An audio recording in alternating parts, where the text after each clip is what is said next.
Aujourd'hui, nous nous penchons sur un aspect crucial mais souvent négligé des rencontres et des relations, les choses que vous ne devez jamais faire pour une femme, même avec les meilleures intentions du monde. Parfois, ce que nous pensons être utile ou romantique peut en fait se retourner contre nous et affecter la dynamique de votre relation avec quelqu'un. Je suis là pour vous guider à travers ces pièges courants et vous aider à comprendre pourquoi ils ne sont pas aussi bénéfiques qu'ils en ont l'air. À la fin de cette vidéo, tu auras une vision plus claire de la façon de maintenir un équilibre sain dans tes futures relations. N'oubliez pas de rester jusqu'à la fin de la vidéo. J'ai un conseil bonus spécial qui relie le tout et ajoute une nouvelle dimension à ce que nous avons discuté. C'est un conseil que vous ne voudrez pas manquer. Commençons maintenant. 1. Lui offrir trop de cadeaux. Parlons des cadeaux. Les cadeaux, c'est bien, mais il y a une limite. En offrir trop peut parfois envoyer un mauvais message. Comment cela se fait-il? Voyons cela de plus près. Les cadeaux sont une belle façon de montrer à quelqu'un que vous tenez à lui. Cependant, si vous lui en offrez trop, vous pouvez donner l'impression que vous essayez d'acheter son affection. Cela peut lui donner l'impression que vous n'êtes pas intéressé par une relation authentique, mais plutôt par la création d'un sentiment d'obligation ou de dette. Il est important de se rappeler que l'affection et le respect ne s'achètent pas. Au lieu de la submerger de cadeaux, concentrez-vous sur la construction d'un lien solide et mutuel basé sur la compréhension et les expériences partagées. Cette approche est plus significative et montre que vous l'appréciez pour ce qu'elle est, et non pour la façon dont elle réagit à vos cadeaux. Les cadeaux excessifs peuvent créer un malaise et une pression, plutôt que de la joie. Il peut laisser entendre que la relation est transactionnelle, ce qui n'est pas une base saine pour une connexion authentique. Une approche équilibrée des cadeaux témoigne d'une grande attention et d'une grande considération, sans pour autant submerger l'autre personne ou créer des implications involontaires. 2. Être un homme qui dit « oui ». Passons maintenant à notre deuxième point, à savoir le fait d'être toujours un homme « oui ». Cela peut sembler être la meilleure façon de plaire à quelqu'un, mais cela présente des inconvénients. Voyons pourquoi le fait de toujours dire « oui », surtout lorsque vous n'êtes pas d'accord, n'est pas la meilleure approche. Accepter tout ce qu'elle dit ou veut, même si cela va à l'encontre de vos propres opinions ou sentiments, peut entraîner des problèmes. Cela peut vous donner l'impression d'être mou ou de manquer de conviction. Les relations saines reposent sur le respect mutuel et l'honnêteté, et non sur un simple accord. Il est important d'avoir ses propres opinions et de pouvoir les exprimer avec respect. Les désaccords, lorsqu'ils sont bien gérés, peuvent en fait renforcer une relation en montrant que les deux parties peuvent s'exprimer et respecter les points de vue de l'autre. N'oubliez pas qu'il est plus séduisant d'être honnête et fidèle à soi-même que d'être toujours d'accord. Le fait d'être un « oui » peut miner votre amour-propre et rendre la relation unilatérale. Il est essentiel de montrer que vous avez vos propres pensées et croyances. Cet équilibre est la clé d'une relation saine et dynamique où les deux partenaires sont appréciés pour leur individualité et leur capacité à communiquer ouvertement. 3. Se changer complètement. Explorons maintenant notre troisième point crucial, la question du changement complet de soi pour quelqu'un. Il est naturel de vouloir impressionner, mais changer complètement qui vous êtes? C'est une autre histoire. Comprenons pourquoi cette approche peut faire plus de mal que de bien. Adapter votre personnalité ou vos centres d'intérêt pour vous aligner sur ceux de votre interlocutrice peut être perçu comme un manque de sincérité.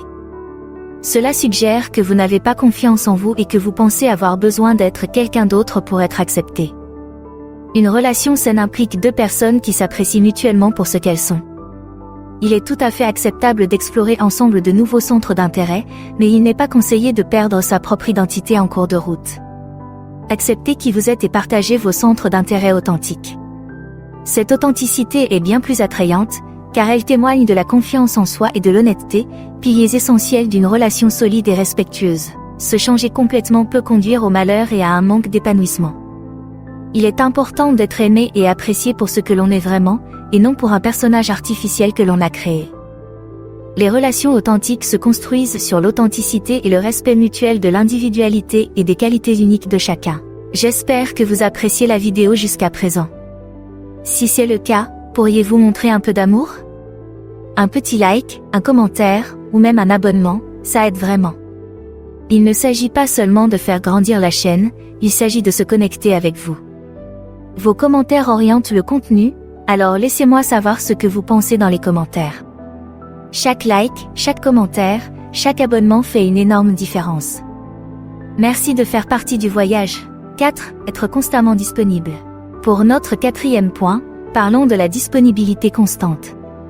C'est bien d'être attentif, mais y a-t-il une chose à faire quand on est trop disponible? Oui, cela existe. Le fait d'être toujours à la disposition de quelqu'un peut envoyer un mauvais message. Voyons pourquoi. Le fait d'être toujours disponible peut donner l'impression que l'on est attentif et que l'on se soucie des autres. Cependant, cela peut aussi donner l'impression que vous n'avez pas votre propre vie ou vos propres intérêts. Cela peut, sans le vouloir, vous faire paraître moins intriguant ou moins indépendant. Il est sain que les deux partenaires d'une relation aient des loisirs, des amitiés et des engagements distincts. Cet équilibre montre que vous avez une vie bien remplie et intéressante, ce qui est en fait plus attirant. Il est important de se soutenir et d'être présent dans une relation, mais aussi de conserver sa propre identité et ses propres engagements. Cela témoigne d'un respect de soi et d'un caractère bien équilibré. Une disponibilité constante peut entraîner un déséquilibre dans la relation et donner l'impression que vous êtes trop dépendant ou collant. Une approche équilibrée, dans laquelle vous montrez de l'intérêt et de la disponibilité tout en ayant votre propre vie, est plus durable et plus attrayante.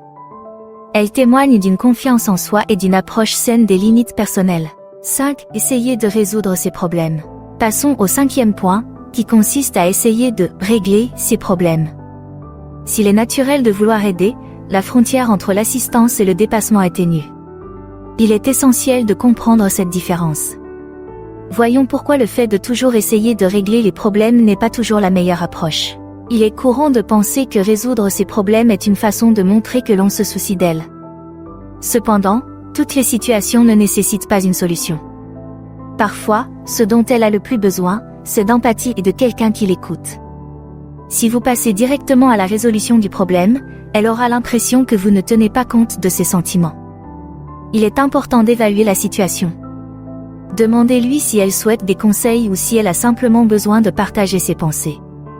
Vous lui montrerez ainsi que vous respectez sa capacité à gérer ses propres problèmes et que vous êtes là pour la soutenir sur le plan émotionnel. Il est souvent plus utile d'écouter et de comprendre que de proposer des solutions. Le fait de toujours essayer de résoudre ses problèmes peut être frustrant pour elle et risque de déprécier ses sentiments ou ses capacités.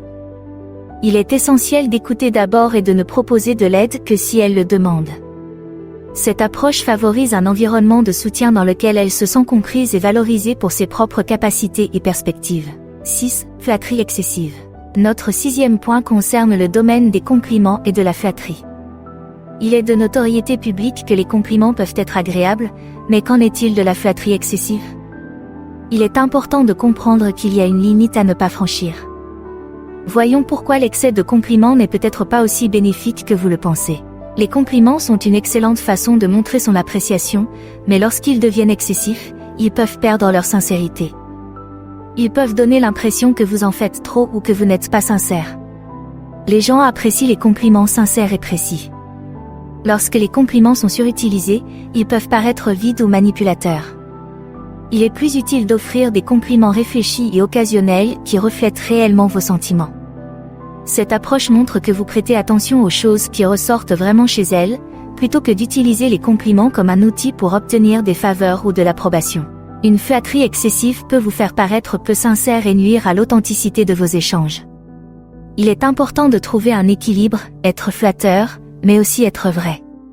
Des compliments authentiques et bien placés sont bien plus efficaces et appréciés qu'un barrage d'éloges ininterrompus. Conseil supplémentaire, l'importance de prendre soin de soi et de se développer personnellement. Après avoir abordé ce qu'il ne faut pas faire, terminons par un précieux conseil, l'importance de prendre soin de soi et de s'épanouir. S'il est bon de se concentrer sur une relation, il est tout aussi essentiel de prendre soin de soi. Voyons pourquoi le développement personnel et le soin de soi sont essentiels dans le contexte d'une relation. Il est essentiel de prendre soin de soi, tant sur le plan émotionnel que physique. Il ne s'agit pas seulement d'être beau, mais aussi de se sentir bien à l'intérieur. Il est essentiel de s'engager dans des activités qui favorisent votre bien-être mental et émotionnel, comme faire de l'exercice, s'adonner à des passe-temps ou simplement prendre le temps de se détendre. Le développement personnel implique également d'apprendre de nouvelles choses, de se lancer des défis et de devenir la meilleure version de soi-même. Lorsque vous investissez dans votre propre développement, vous apportez davantage à votre relation. Vous êtes plus heureux, plus confiant et cette positivité rayonne. Les relations saines se développent lorsque les deux partenaires sont individuellement épanouis et en pleine croissance. En accordant la priorité à l'épanouissement personnel, vous êtes en meilleure santé, par conséquent, votre relation est plus saine. Cela vous empêche de perdre votre identité dans la relation et garantit que vous ne dépendez pas uniquement de votre partenaire pour votre bonheur ou votre validation. Une personne bien équilibrée et autonome est intrinsèquement plus attirante et séduisante.